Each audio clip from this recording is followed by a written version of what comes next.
नमस्कार दोस्तों, आपका स्वागत है हमारे YouTube चैनल ABS क्लासेस में। दोस्तों, आज हम बात करेंगे केमिस्ट्री का बहुत ही नॉर्मल और साधारण चैप्टर परमाणु भार, जो बहुत ही सिंपल और साधारण है लेकिन बहुत ही कठिन माना जाता है। इसमें मैं ऐसा ट्रिक बताने वाला हूं जो कि आप मिनटों नहीं तो सेकंडों में आप परमाणु भार निकाल लेंगे। एटॉमिक मास कैसे निकालना है, एटॉमिक नंबर दिया रहेगा और एटॉमिक मास कैसे निकालना है, उसका ट्रिक पूरा का पूरा लेके आया हूँ। तो यदि आप हमारे चैनल में नए हैं तो प्लीज़ चैनल को सब्सक्राइब करके बेल आइकन प्रेस कीजिए। तो चलते हैं टॉपिक की ओर। एटॉमिक नंबर कैसे निकालना है, एक हमारा वीडियो अपलोड है जो मोस्ट पॉपुलर वीडियो है। उसमें वीडियो बनाया गया है लेकिन उसकी ब्राइटनेस कम है क्योंकि उस टाइम पे थोड़ी से डिस्टर्ब था। तो उसी पर मैं एक न्यू वीडियो बनाया हूँ जिसमें यूट्यूब में मांग चल रही थी कि सर आप एक न्यू वीडियो बनाइए जिसमें कुछ स्पष्ट रूप से दिखे। तो आप उस वीडियो की जगह पर आप इस वीडियो को भी देख सकते हो। तो चलते देखते हैं कैसे इसका निकालना, इसको कैसे है। एटॉमिक नंबर आपका दिया रहेगा इधर से। आपको एटॉमिक नंबर याद करने के लिए मेरा एक वीडियो है, मेरे चैनल में जाकर के आप उसको देख सकते हैं। आवर्त सारणी में कैसे किस तत्व को याद करना है पूरा का पूरा याद कराया गया है। इसके बाद सैम्बल की बात करूँ कि सैम्बल कैसे पहचानना है, तो वो चीज़ भी आपको वीडियो में बताया गया है, अपलोड कर दिया गया है, तो वहाँ से आप देख सकते हैं। एटॉमिक मास कैसे निकालना है, यहाँ पे मैं एटॉमिक मास कुछ लेके आया हूँ और 1 से 20 तक अपन देखेंगे इसमें, और अगले वीडियो में 20 से आगे देखेंगे। तो इसमें देखते हैं कि एटॉमिक मास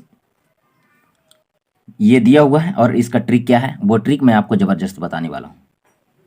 तो देखिए यहाँ पे जैसे मैं अपन लेके चलता हूँ, परमाणु क्रमांक जो दिया है, एटॉमिक नंबर है वो 1 है और 1 में होता है हमारा हाइड्रोजन, ये आप सबको पता है। तो हाइड्रोजन की यदि मैं बात करूं तो हाइड्रोजन का 1 होता है परमाणु भार, ठीक है।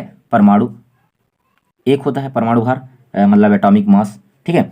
अब इसकी बात यदि करूं कि कैसे निकालना है, तो इसका नॉर्मल आप याद कर सकते हैं, 1 का 1, ठीक है। जो हमारा नियम लागू होगा, जो बहुत ही ज़बरदस्त ट्रिक है, उसको कैसे करना है ये यहाँ पे आप सेकंड को नंबर में देखेंगे। देखिए यहाँ पे हीलियम की बात कर रहा है। हीलियम का जो परमाणु क्रमांक है वो 2 है और इसका जो परमाणु भार है वो 4.003 है। मतलब लगभग इसको जो आणविक द्रव्यमान इसका निकाला जाता है तो इसको 4 माना जाता है, 4 माना जाता है, ठीक है। इसका क्या माना जाता है, 4 माना जाता है। अब इसको निकालना कैसे है, यहाँ पे 2 है, आपको दिखा दें कि इसका जो ट्रिक है वो है कि यदि सम संख्या हो, सम संख्या, ठीक है, और विषम संख्या, 2 चीज़ों पर ये लागू होती है और ये ट्रिक है बहुत ही सरल है, ठीक है। तो सम संख्या में यदि बात करें तो इवन नंबर, ठीक है, इवन नंबर और ऑड नंबर में, इसको इंग्लिश में इवन और ऑड भी कहते हैं। अब इसको निकालना कैसे है ये देखिए। यहाँ पे यदि मैं सम संख्या की बात करूँ तो जो हमारा नंबर होगा एटॉमिक नंबर n इंटू 2 करना है, ठीक है, n इंटू 2 करना है, ठीक है, ये सम संख्या पर। और विषम संख्या पर क्या करना है, विषम संख्या पर करना है n इंटू 2 प्लस 1 करना है, ठीक है। ये ट्रिक आपको बिल्कुल गर्दा उड़ा देगा, मतलब कहें तो कि ये बिल्कुल ही समझ आ जाएगा। आप जैसे ही तत्व को देखेंगे, एटॉमिक नंबर को देखेंगे तो आप बता देंगे कि इसका एटॉमिक मास क्या है।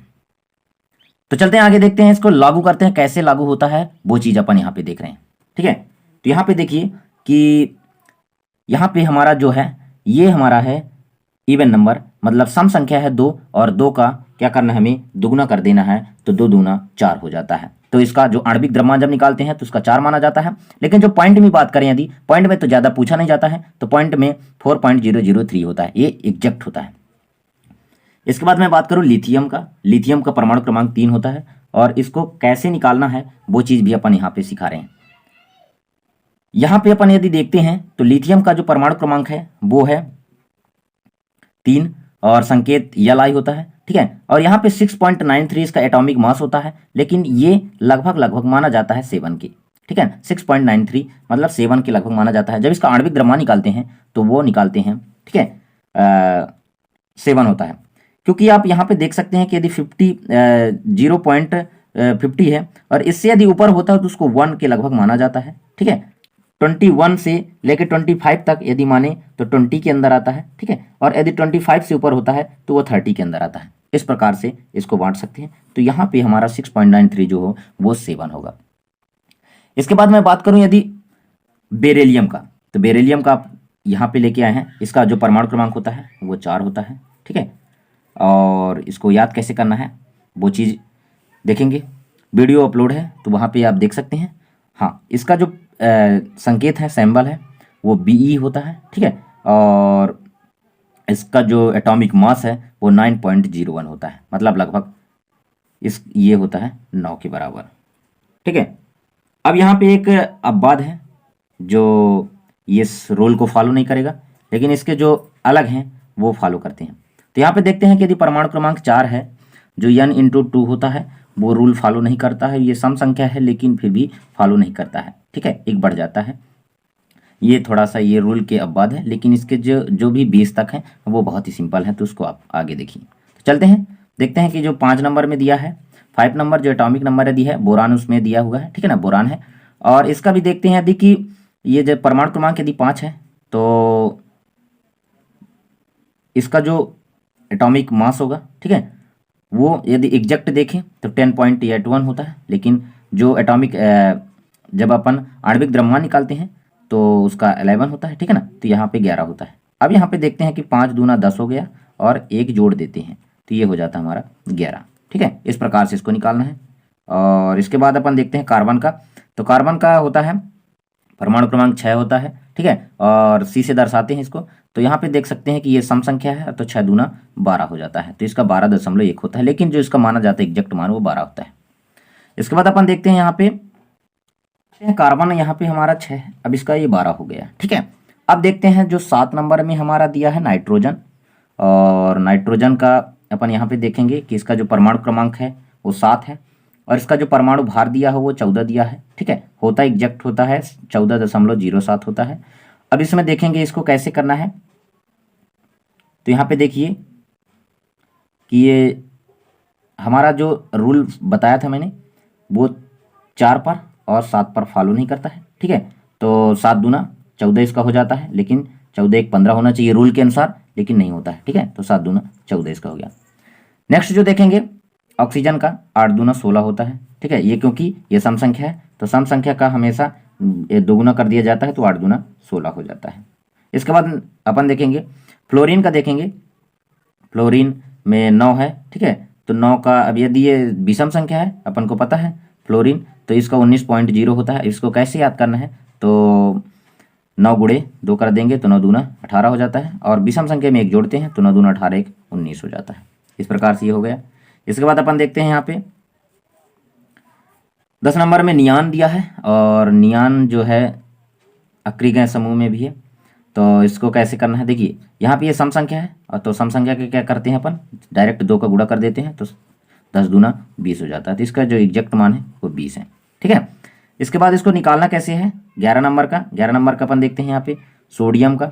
सोडियम का होता है, देखिए सोडियम का जो परमाणु क्रमांक है वो 11 हो गया, और हमको पता है कि ये विषम संख्या है तो इसमें 2 दुगुना गुणा करना है 2 का, और 1 जोड़ देना है, तो 11 दूना 22 1 23 हो जाता है, और इस प्रकार से हमारा 23 मान आ गया।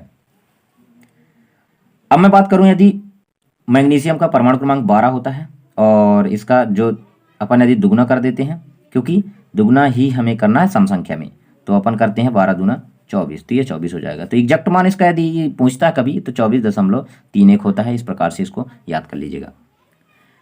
नेक्स्ट कुछ तत्व हैं, उनको भी मैं देखूंगा कैसे उनको करना है, तो बने रहे वीडियो पर, और वीडियो को अंत तक जरूर देखें, क्योंकि बीच में यदि आप स्किप करते हैं तो फिर यही दिक्कत हो जाता है कि आपसे नहीं बनता है। अब मैं बात करूं यदि एल्यूमिनियम का, एल्यूमिनियम का जो परमाणु क्रमांक है वो 13 होता है। अपन 12 तक पढ़ चुके हैं, अब 13 देखते हैं। तो 13 का क्या होता है कि देखिए यहाँ पे ये विषम संख्या है, और विषम संख्या की यदि मैं बात करूं तो ये विषम संख्या का रूल जो होता है n×2 + 1 हो जाता है, तो यही हो जाएगा हमारा 13 दूना 26 हो जाएगा, और 1 जोड़ देंगे तो 26 और 1 27 हो जाता है, ठीक है। इस प्रकार से इसका जो है परमाणु जो एटॉमिक मास है, परमाणु द्रव्यमान, परमाणु भार, उसको निकाल लेंगे। इसके बाद मैं बात करूं यदि 14 का, तो 14 का देखते हैं यहाँ पे SI होता है, मतलब सिलिकॉन इसको कहते हैं। और जो तत्वों को यदि याद करना है तो आप हमारे चैनल में विजिट कर सकते हैं, वीडियो वहाँ पे अपलोड है तो वहाँ पे देख सकते हैं। तो यहाँ पे देखते हैं कि 14 का निकालते हैं, और इसका देखते हैं कि इसका कितना होता है। तो यहाँ पे ये देखिए सम संख्या है 14, और सम संख्या का क्या करते हैं कि डायरेक्ट 2 का गुणा कर देते तो 14 दूना 28 हो जाता है, और इस प्रकार से ये 28 एग्जैक्ट मान जो इसका 28 होता है। एग्जैक्ट मान जो 28.1 होता है, लेकिन जो आणविक द्रव्यमान में यदि माना जाता है तो इसको 28 माना जाता है।